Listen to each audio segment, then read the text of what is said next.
जब कोविड का समय था तब हम पर फूल बरसाए, और जब कोविड खत्म हुआ तब हम पर लठ बरसाए। खट्टर सरकार हमें बताए 40 लाख कहाँ से लाए? देखो देखो खट्टर आया, खट्टर आया, खट्टर आया। 7 साल तक बंद करूंगा या फिर भर्तों मेरी जेब 40 लाख से। खट्टर साहब, मैं तो गरीब हूँ, मैं कहाँ से लाऊं 40 लाख? अच्छा तुम गरीब हो तो तुम्हें बैंक से लोन दिलवा देते हैं, लेकिन लूंगा मैं 40 लाख सूद समेत। खट्टर साहब, फिर नौकरी की गारंटी तो देते होंगे? नौकरी की गारंटी 40 लाख लूंगा, लेकिन नौकरी की गारंटी नहीं दूंगा। बेरोजगारी के बाजार में सफेद कोट को उतारा है। न जाने कितने गरीबों का सपना इसने उजाड़ा है। और इस साल तो हद ही कर दी, 40 लाख फीस ही कर दी। एमबीबीएस की सरकारी सीट, एमबीबीएस की सरकारी सीट। खट्टर साहब मेरे पास रैंक है, मेरे पास 40 लाख है। अच्छा आपके पास पैसा है, ये लो सरकारी सीट। खट्टर साहब मेरे पास तो रैंक है। आपके पास रैंक है, मुझे चाहिए सिर्फ और सिर्फ पैसा। आप जाओ घर। वाह, पैसे दो और एडमिशन लो, पैसे दो एडमिशन लो, पैसे दो एडमिशन लो, पैसे दो एडमिशन लो, पैसे दो एडमिशन लो, पैसे दो एडमिशन लो, पैसे दो एडमिशन लो, पैसे दो एडमिशन लो, पैसे दो एडमिशन लो। जब कोविड का समय था तब हम पर फूल बरसाए, और जब कोविड खत्म हुआ तब हम पर लठ बरसाए। खट्टर सरकार हमें बताए 40 लाख कहाँ से लाए? खट्टर सरकार हमें बताए 40 लाख कहाँ से लाए? खट्टर सरकार हमें बताए 40 लाख कहाँ से लाए? खट्टर सरकार हमें बताए 40 लाख कहाँ से लाए? बॉन्ड पॉलिसी वापस लो, बॉन्ड पॉलिसी वापस लो। मेरा नाम निखिल है।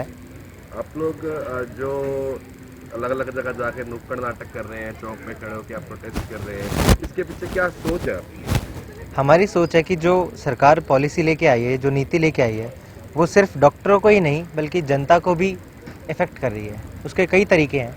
जैसे सरकार का ये कहना है कि डॉक्टर जो है वो मेवा खाने के लिए काम करते हैं। तो अगर आप ये देखें, सरकार अगर उन डॉक्टरों पे कोई भी कर्ज डालती है तो ये कर्ज अंततः जनता की जेब से ही जाएगा। ऐसा तो है नहीं कि किसी डॉक्टर पे आपने 40 लाख का बॉन्ड लगा दिया और 40 लाख उस डॉक्टर से ले लिए हो और वो डॉक्टर है उसकी भरपाई ना करे। आम इंसान है, सभी ये चाहेंगे कि उनका कर्जा उतरे और फिर वो कुछ कमाए, अपनी ज़िंदगी एक अच्छी तरह से जिए। तो ये अंततः जनता की भी लड़ाई है।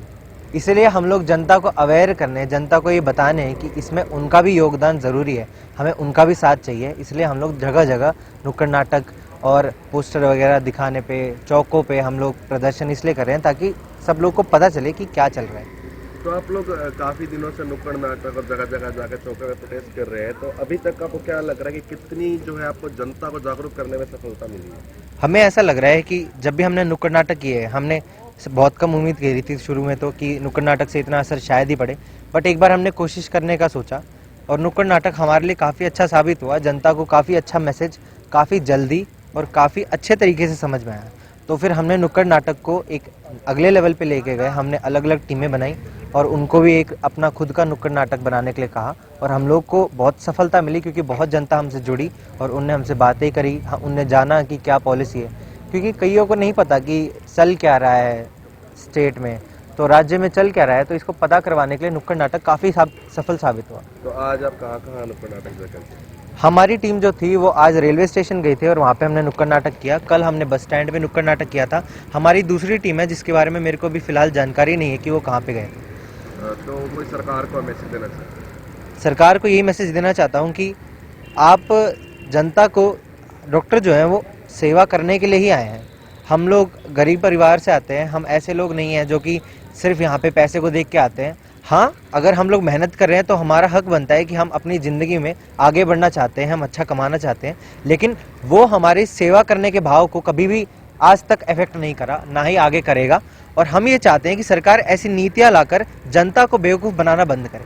सरकार लूटने की पॉलिसीज़ लेके आती है, फिर बाद में उनको वापस लेनी पड़ती है और ये पॉलिसी का भी यही हाल होएगा कुछ समय बाद।